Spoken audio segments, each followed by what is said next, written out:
1950년대 뉴욕 가장 가난한 동네 스페니시 할렘.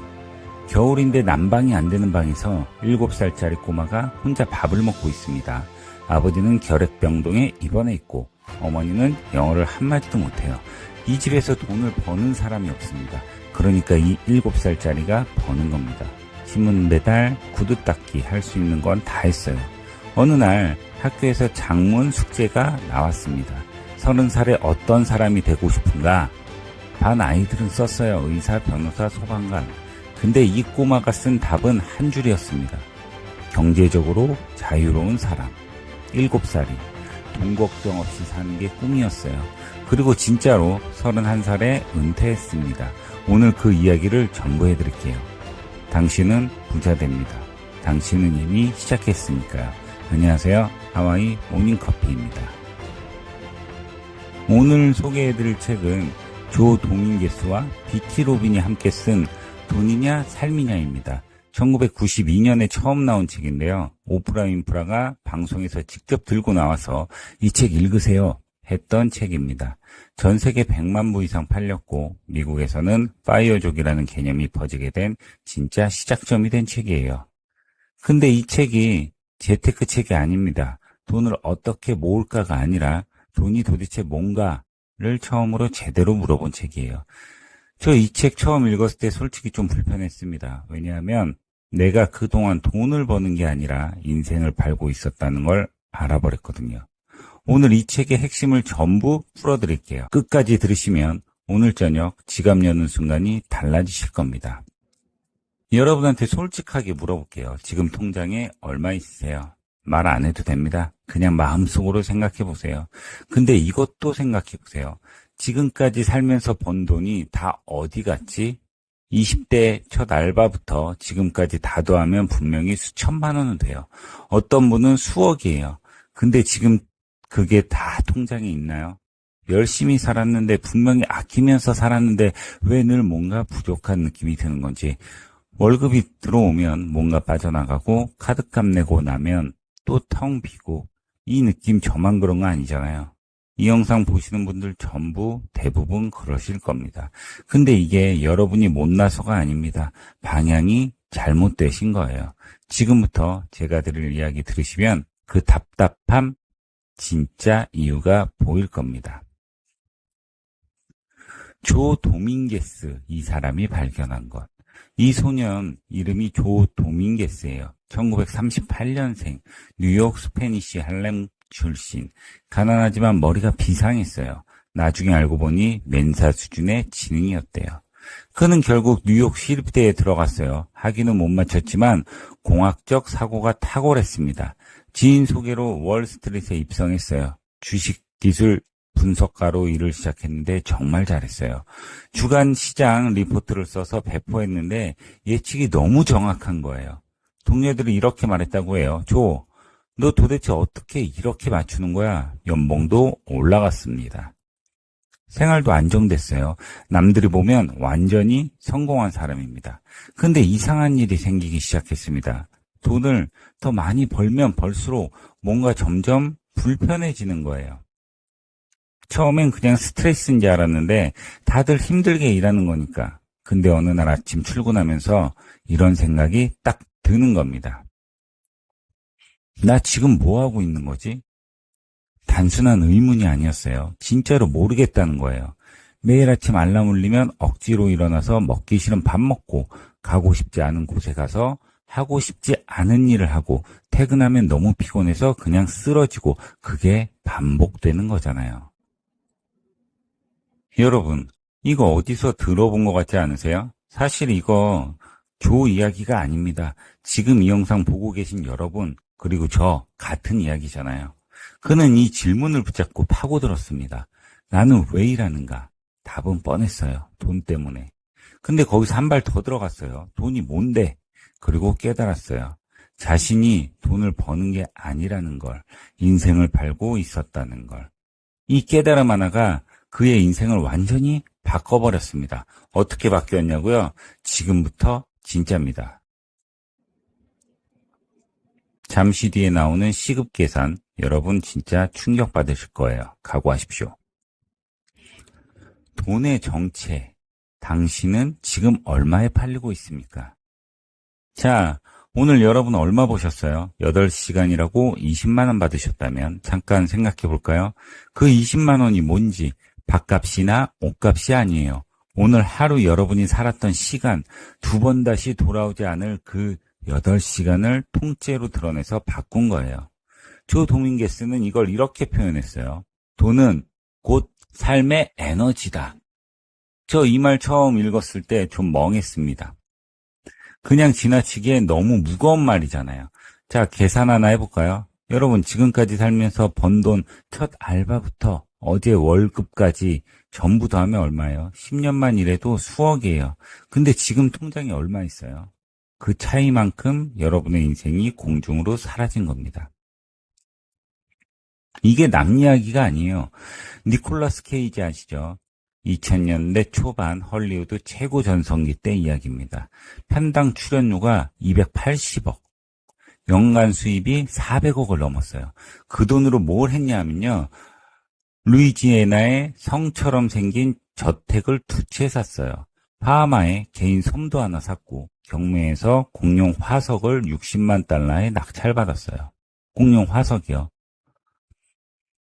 람보르기니, 롤스로이드 포함 스포츠카 15대, 개인 요트까지. 주변 친구들이 물었대요. 케이지, 이거 다 감당돼? 그가 한 대답이 이겁니다. 난 지금 내가 얼마 버는지 알아. 근데 얼마를 쓰는지 몰라. 결과는요, 2009년에 국세청에 세금 1,400만 달러 체납, 저택 2채, 압류, 섬, 파라치움, 파산 직전까지 갔어요. 돈이 없어서 파산한 게 아니에요. 수십 년의 인생을 드러내서 번 돈이 그 돈이 얼마나 소중한지 몰랐던 겁니다. 내 삶의 에너지가 얼마짜리인지 몰랐던 거예요. 근데 여러분 니콜라스 케이지는 극단적인 사례잖아요. 우리는 저러지 않는다고 생각하시죠? 그럼 조금 더 불편한 이야기를 해드릴게요. 지금 진짜 내 시급 계산해 본 적 있으세요? 연봉 1억이면 시급 5만 원 정도 된다고 생각하시죠? 아닙니다. 진짜로 계산해 볼게요. 출퇴근 시간 하루 2시간, 한 달이면 40시간이에요.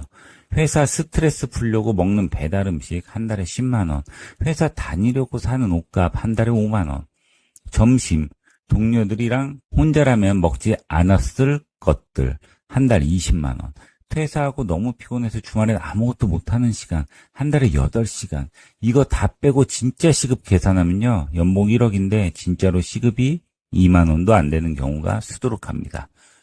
저 이거 직접 계산해 봤는데 솔직히 기분이 너무 나빴습니다. 열심히 산다고 했는데 숫자로 보니까 완전히 다른 그림이더라고요. 아마 여러분도 직접 계산해 보시면 비슷한 느낌이 드실 거예요. 계산해 보신 분들은 댓글에 진짜 시급 남겨주세요. 저도 궁금합니다. 근데 여기서 끝이 아니에요. 이 계산을 알고 나면 진짜 핵심 질문이 하나 떠오릅니다. 그럼 도대체 얼마가 충분한 건데? 이게 이 책의 심장입니다. 그리고 이 질문이 조 도밍게스를 31살의 은퇴로 이끈 질문입니다. 충분함의 지점, 이걸 모르면 평생 달립니다. 여러분, 돈이 많을수록 행복할까요? 저도 한때는 그렇게 생각했습니다. 더 벌면 해결될 거라고, 더 모이면 불안이 사라질 거라고. 근데 아니더라고요. 조가 책에서 설명하는 충족 곡선이 있습니다. 처음엔 맞아요. 돈이 생기면 행복이 올라가요.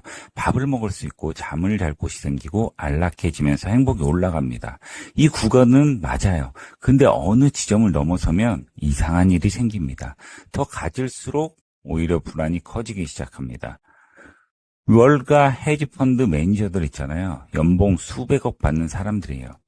그쪽 업계에 계신 분은 저도 알고 있습니다. 그분 말씀이 이랬어요. 우리 팀 사람들 대부분이 수면제 없이는 못 자요. 새벽 2시에도 핸드폰 들고 지표 확인하고 자식 학교 행사 한번 못 가면서 보너스 받아도 기쁘지가 않아요. 근데 그만두질 못해요. 조금만 더 하다 보면 그 사람들한테 돈은 이미 행복의 도구가 아닙니다. 고통의 원인이 된 거예요. 근데 웃긴 게 있어요. 그 사람들한테 물어보면 대부분 이렇게 말합니다. 조금만 더 모으면 그만둘 거예요. 근데 그 조금만 더가 평생 안 끝나요. 왜 그럴까요? 충분함의 지점을 모르기 때문입니다. 얼마면 충분한지 기준이 없으니까요. 계속 더 벌어야 한다는 압박에서 못 벗어나는 겁니다. 충분함이 어딘지 모르면 평생 남이 만들어 놓은 기준을 쫓게 됩니다. 옆집이 차 바꾸면 나도 바꿔야 할 것 같고, 친구가 집을 넓히면 나도 그래야 할 것 같고, 인스타에 누가 여행 사진 올리면 나도 가야 될 것 같고, 이게 다 내 충분함의 기준이 없어서 생기는 거예요. 조가 이 질문을 던집니다. 당신의 충분함은 어디에 있습니까? 그리고 이걸 찾는 방법을 하나 알려줘요. 물건 살 때마다 이 질문 하나만 하라고요. 이게 내 인생 몇 시간짜리야? 10만 원짜리 운동하려면 내 시급으로 계산하면 몇 시간이에요? 그 시간이 이 운동화랑 바꿀 만한 가치가 있나요? 저 이 질문 습관 들이고 나서 충동 구매가 많이 줄었습니다. 사고 싶은 게 생기면 일단 시간으로 환산해 보는 거예요. 5만 원짜리 물건이면 내 시급이 10,000원이라면 이거 사는데 내 인생 5시간이 드는 겁니다. 이렇게 생각하면 손이 잘 가지 않아요. 이게 전략이 아닙니다. 내 인생의 가치를 아는 거예요. 교차점, 자유가 시작되는 그 순간. 자, 이제 가장 중요한 개념입니다. 교차점이요. 쉽게 설명해 드릴게요. 한 달 생활비가 200만 원이라고 해볼게요. 지금은 이래서 그 200만 원을 만들어요. 근데 만약 모아둔 돈을 투자해서 매달 200만 원 이상 들어온다면 더 이상 돈 때문에 일을 안 해도 됩니다.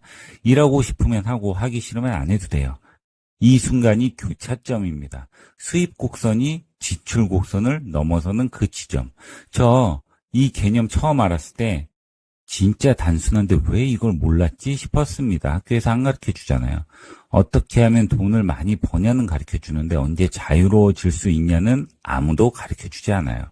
조 도밍게스는 이걸 31살에 달성했습니다. 모아둔 돈이 당시 7만 달러였어요. 지금 돈으로 약 6억 정도. 엄청난 돈이 아니에요. 근데 생활비를 연 7,000달러로 극도로 낮춰놨기 때문에 그 이자만으로 살 수 있었습니다.